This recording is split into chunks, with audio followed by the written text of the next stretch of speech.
তোমরাও কি আমার মতন পাহাড়, ওয়াটারফল এবং সুন্দর রাম মন্দির একসাথে দর্শন করতে চাও? তো চলো আজকে তোমাদের সাথে পুরো ভিডিওটা আমি শেয়ার করব।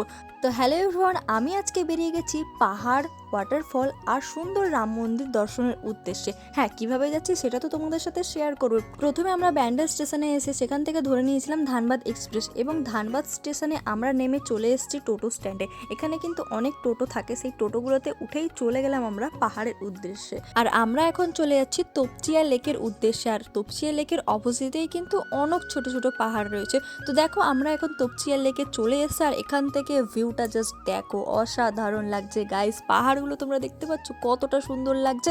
আর দেখো আমি এখানে সুন্দর করে পোস্ট টোজ দিয়ে ছবি তুলে নিয়েছি। তোমরা যারা যারা প্রি ওয়েডিং শ্যুট করতে চাও তারাও কিন্তু এখানে এসে করতে পারো, খুব সুন্দর শ্যুট হবে। যাই হোক, তারপরে আমাদের খিদে পেয়ে যায়। এখান থেকে নিয়ে নিয়েছিলাম আমি চাউমিন আর আমার বর নিয়েছিল এগরোল।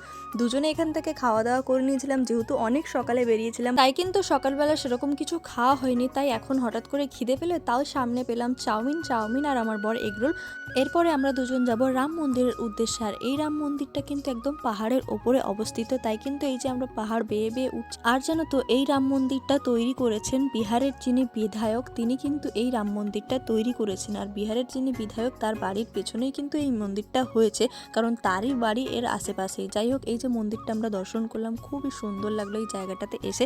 মনটা জাস্ট হালকা হয়ে গেল। আর সকালে বেরিয়েছিলাম, খুবই ক্লান্ত ছিলাম, আর এখানে এসে যেন মনে হচ্ছে সমস্ত ক্লান্তি আমাদের মিটে গেল। এবার আমাদের নেক্সট ডেস্টিনেশন হচ্ছে ভাতিন্ডা ওয়াটারফল। তো ভাতিন্ডা ওয়াটারফলে আমি চলে এসেছি। আর দেখো সামনেটা মনে হচ্ছে যে আমার সামনে কোনো পেন্টিং আছে আর আমি সেই পেন্টিংয়ের সামনে যাচ্ছি। দেখো সেরকমটাই কিন্তু মনে হচ্ছে, কিন্তু আদৌ সেটা নয়, এটা কিন্তু অরিজিনালি। আর এখানে যাচ্ছি তখন জলের সাউন্ডটা এতটা তীব্র ছিল, এত জোরে সাউন্ড হচ্ছিল, আমার জাস্ট অসাধারণ লাগছিল জায়গাটাকে। আর এখানে কিন্তু পিকনিক স্পটও আছে, অনেকেই পিকনিক করছে।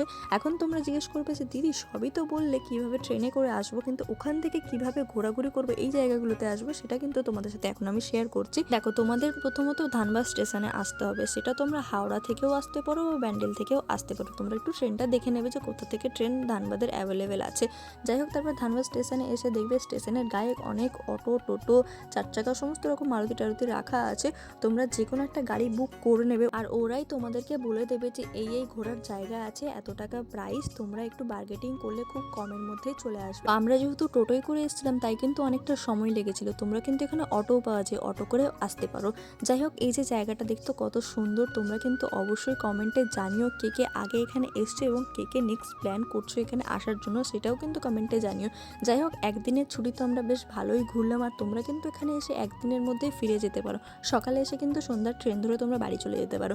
যাই হোক, আমাদের সমস্ত ঘোরাটোরা কমপ্লিট হয়ে গেছে। এখন আমরা বাড়ির দিকে রওনা দিলাম। দেখো ট্রেন আমাদের ছেড়ে দিয়েছে ধানবাদ থেকে ব্যান্ডেলের উদ্দেশ্যে। চলো আজকের ভিডিওটা কেমন লাগলো কমেন্টে জানিয়ে। চলো টাটা।